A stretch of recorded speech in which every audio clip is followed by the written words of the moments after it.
पढ़ लेते हैं।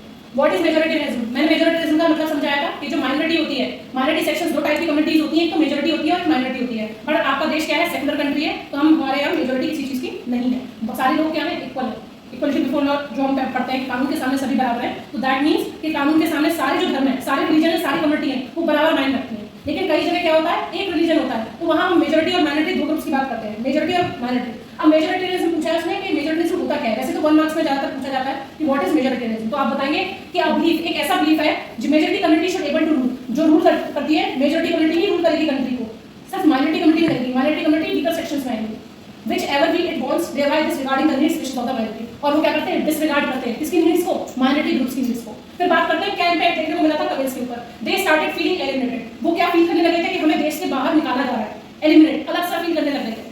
फिर they felt that political parties led by Buddhist Sinhala leaders did not respect Tamil language and culture. अब वो क्या फील कर रहे थे? जितनी They felt that political parties led by Buddhist Nana leaders did not respect Tamil language and culture। अब वो क्या फील करने लगे? जितनी भी पॉलिटिकल पार्टीज बनकर आई हैं, जो मेजॉरिटी कम्युनिटी से बनकर आई हैं, वो क्या कर रही हैं? बुद्धिस्ट नाना लीडर्स से उसमें आ रही हैं, वो क्या कर रहे हैं? डिड नॉट रेस्पेक्ट नहीं दे रहे किसको? तमिल लैंग्वेज को और कल्चर को। They felt that the new policies denied equal opportunities as political rights। अब वो ये भी फील कर रहे थे कि जितनी भी न्यू पॉलिसीज है वो डिनाई करती है उनके राइट्स को, उनके अधिकारों को छीनती हैं, इक्वल अपॉर्चुनिटीज प्रोवाइड नहीं की जा रही है। फिर discriminated against that in the jobs and other opportunities. अब उन्हें क्या है? डिस्क्रिमिनेशन फील हो रहा है किसके साथ? अदर अपॉर्चुनिटीज का। क्योंकि आपने देखा होगा जो माइनॉरिटी सेक्शंस हैं हमारे इंडिया में भी क्या होता है, जो मुस्लिम कम्युनिटी होती है वो माइनॉरिटी सेक्शन में आती है। माइनॉरिटी सेक्शंस में उन्हें बहुत सारी ऐसी फैसिलिटीज प्रोवाइडेड होती है, लाइक फीस में थोड़ा बहुत रिलैक्सेशन होता है, फीस में रिलैक्सेशन होता है, स्कॉलरशिप मिलती है, तो ये सारे रिलैक्सेशन किसके लिए होते हैं? माइनॉरिटी ग्रुप्स के लिए होते हैं। लेकिन यहाँ पर क्या हो रहा है? डिस्क्रिमिनेशन फील कर रहे हैं किसके अगेंस्ट में? जॉब्स में भी उनको पार्टिसिपेट नहीं करने दिया जा रहा, अदर अपॉर्चुनिटीज में पार्टिसिपेट नहीं करने दिया जा रहा। फिर इग्नोर देयर इंटरेस्ट, और जिसमें उनका इंटरेस्ट है उसको इग्नोर किया जा रहा है। ठीक है, यहाँ तक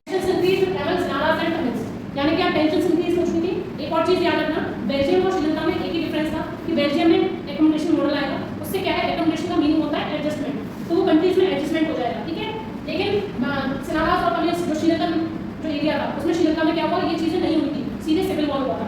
ये उसमें डिफरेंस आ सकता है, आपसे डिफरेंस पूछ सकता है, तो आपको डिफरेंस ये बताना है। क्लियर है? फिर this led to a civil war. Civil war हो गया, thousands of people were died of both communities. The civil war ended in accommodation in Belgium. Accommodation का meaning, what is the meaning of accommodation? Adjustment. ठीक है, first point क्या कहता है? Leaders in Belgium respected the ethnic difference, यानी कि जितने भी लीडर्स थे बेल्जियम के वो एक दूसरे की रिस्पेक्ट करते थे। लाइक हमने देखा था फ्लेमिश वेरोनियन रीजन्स में अलग अलग लोग रहते थे, फ्रेंच स्पीकिंग पीपल थे, डच स्पीकिंग थे और 1% जर्मन स्पीकिंग थे। तो आपस में एकोमोडेशन यानी कि एडजस्टमेंट था उनके, तो वो लीडर्स जो है वो रिस्पेक्ट करते थे, एक दूसरे की डिग्निटी को मेंटेन करके रखते थे, जिसकी वजह से क्या नहीं हुआ है? उनके बीच में सिविल वॉर कोई भी क्रिएट नहीं हुआ है। ठीक है, फिर बात करते हैं सेकंड पॉइंट कहता है बिटवीन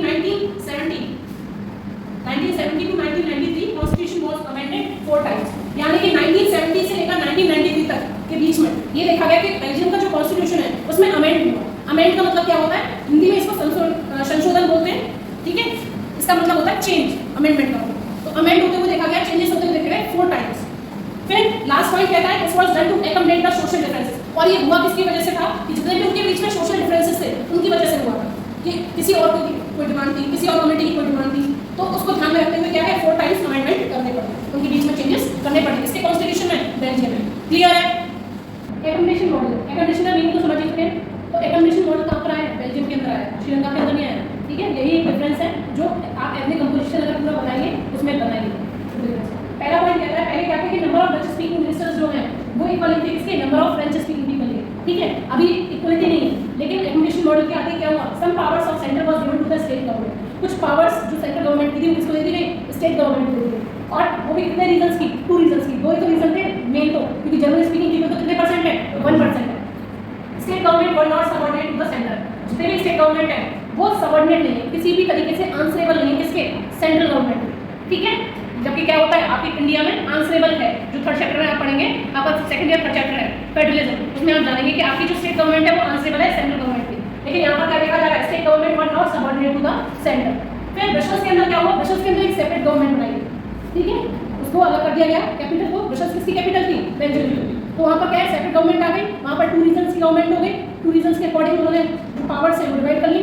ठीक है, फिर number of French speaking people is equal to number of Dutch speaking, यहाँ पे वो इक्वल हो। यहाँ पे जो उनके बीच में जितने भी डिफरेंसेस थे, जितने भी डिस्क्रिमिनेशन थे, वो क्या हो गए? सारे खत्म हो गए। Is that clear to everyone? समझ में आ गया एकोमोडेशन मॉडल क्या है? क्लियर है? कम्युनिटी गवर्नमेंट की बात करें तो कम्युनिटी गवर्नमेंट में 2 बातें कही गई। पहला, it was selected by the members belonging to one language, यानी कि एक ही जो ऑफिशियल लैंग्वेज है जिससे वो बिलोंग करते हैं उसी से वो चूज किए जाएंगे, उसी से वो इलेक्शन लड़ सकते हैं, ठीक है, इलेक्ट होकर आएंगे। It has the power regarding, ये जो पावर है वो किस बेसिस पर प्रोवाइड की गई है, कल्चर के बेसिस पर, एजुकेशन के बेसिस पे और लैंग्वेज इशूज के बेसिस पर। कम्युनिटी गवर्नमेंट को जानते हो, चाइना में कम्युनिटी गवर्नमेंट है, वन पार्टी सिस्टम जहाँ होता है, वन लैंग्वेज को प्रमोट किया जाता है, वन रिलीजन को प्रमोट किया जाता है, वन कल्चर को प्रमोट किया जाता है। क्लियर है? अब तो समझ में आ गया। फिर ये जो इलेक्शन होके आएंगे वो किसी भी उससे बिलोंग कर सकते हैं, चाहे वो डच हो, चाहे वो जर्मन हो, चाहे वो फ्रेंच हो। क्लियर है? नेक्स्ट टॉपिक है why power sharing is desirable. Why power sharing is desirable, ये बहुत ही मोस्ट इंपॉर्टेंट क्वेश्चन है, ज्यादातर बोर्ड में पूछा जाता है, 1 मार्क्स में पूछा जाता है या फिर 2 मार्क्स में पूछेगा वो आपसे कि पावर शेयरिंग जो है वो डिजायरेबल क्यों है। क्योंकि पावर शेयरिंग क्या है, आपका टाइटल है चैप्टर का। तो 2 टाइप्स की पावर शेयरिंग होती है, एक प्रूडेंशियल होती है और एक मॉरल होती है। मॉरल में डेमोक्रेटिक की बात करते हैं और जो प्रूडेंशियल होती है उसमें जितनी भी पॉसिबिलिटी होती है कि क्या हो सकता है उसकी बात करते हैं प्रूडेंशियल में। तो पहला पॉइंट कहता है it helps to reduce the possibility of conflict between different social groups. ये क्या करता है, ये रिड्यूस कर देता है ऐसी पॉसिबिलिटी को जिससे कॉन्फ्लिक्ट हो किसके बीच में, 2 कम्युनिटीज के बीच में, उसको कम कर देता है, उसको रिड्यूस कर देता है। इट अवॉइड्स वायलेंस, वायलेंस को ये क्या करता है, अवॉइड करता है। It ensure the stability of political order, ये भी एंश्योर करता है कि जो पॉलिटिकल ऑर्डर मेंटेन किया जा रहा है उसमें स्टेबिलिटी होनी चाहिए, स्थिरता होनी चाहिए। क्योंकि हमें सबसे अच्छी गवर्नमेंट किसको मानते हैं, जिसमें स्टेबिलिटी मिलती है, यानी कि आज सरकार है कल नहीं है, आज सरकार बनी कल गिर गई, ऐसी स्टेबिलिटी नहीं होनी चाहिए, ठीक है। फिर मॉरल की बात करते हैं, power sharing is the spirit of democracy. Power sharing क्या है, पावर शेयरिंग जो है वो स्पिरिट है इसकी democracy. Power sharing is shared with people of democracy, इसलिए जो पावर है उसको शेयर किया जाता है पीपल के बीच में, जनता जो है वो चुनती है। दूसरा, पावर आपके इंडिया में कैसे डिवाइडेड है, 3 फॉर्म्स ऑफ गवर्नमेंट में डिवाइडेड है, लोकल गवर्नमेंट, सेंट्रल गवर्नमेंट और स्टेट गवर्नमेंट। फिर लास्ट पॉइंट कहता है डेमोक्रेटिक गवर्नमेंट जो होती है वो रिस्पांसिबल होनी चाहिए। लेजिटिमेट का मतलब होता है रिस्पांसिबल, कि आप जिम्मेदार पर्सन को एक जिम्मेदारी देते हैं, ऐसे ही वो लेजिटिमेट होनी चाहिए। चूजन बाय पीपल, जो किसके द्वारा चुनी गई है, पीपल के द्वारा, एंड आंसरेबल टू, और वो आंसरेबल होनी चाहिए। क्लियर है यहाँ तक? प्रेशर ग्रुप की अगर बात करें तो प्रेशर ग्रुप क्या होता है, ग्रुप का कॉन्सेप्ट ग्रुप बनाए जाते हैं जो बेसिकली क्या इंडस्ट्रीज के ग्रुप होते हैं या बाहर के ग्रुप होते हैं, ठीक है। तीसरा ग्रुप, उनको ग्रुप के नाम से जाना जाता है प्रेशर ग्रुप, यानी कि सरकार के ऊपर प्रेशर बनाते हैं, अपना डोमिनेंस जमाते हैं अपनी बात मनवाने के लिए, इसलिए इनका नाम क्या रखा है, प्रेशर ग्रुप। फिर they do not contest election, ये कोई इलेक्शन नहीं लड़ते, but share political party, first share होता है इनका पॉलिटिकल पार्टी के अंदर, जितनी भी आप देखते हैं जितने भी फंड प्रोवाइड किए जाते हैं इंडस्ट्रीज के बाद किए जाते हैं, है ना। कंपनी से जो पैसा खर्च होता है वो इंडस्ट्रीज से आता है, इसलिए वो किसी पॉलिटिकल पार्टी को सपोर्ट करता है, वो दूसरे किसी पॉलिटिकल पार्टी को सपोर्ट करता है। फिर 2 टाइप एक आते हैं by participate government committee, indirect way में गवर्नमेंट कमिटी में पार्टिसिपेट करते हैं। दूसरा बाय प्रेजेंस का गवर्नमेंट इन्फ्लुएंस करके गवर्नमेंट डिसीजन को चेंज करने के लिए टू प्रोडक्ट एंड रिजल्ट, या प्रोडक्ट करें या रिजल्ट करें, क्योंकि फार्मर्स प्राइस देते हैं, है ना, और यूनियन इंडस्ट्रीज यूनियन भी एक्चुअली भी एक साइड होता है। तो इस वजह से क्या होता है, उसका होता है कि इन्फ्लुएंस करना चाहते हैं बात बनाने के लिए, तो गवर्नमेंट चाहता है गवर्नमेंट अपना डिसीजन अब पावर शेयरिंग जो होती है वो प्रेशर ग्रुप और पॉलिटिकल पार्टी के बीच में कैसे होती है। कई बार क्वेश्चन पूछा जाता है कि आप प्रेशर ग्रुप से क्या करते हैं, what do you understand by the pressure group, you regular topic, और प्रेशर ग्रुप का पॉलिटिकल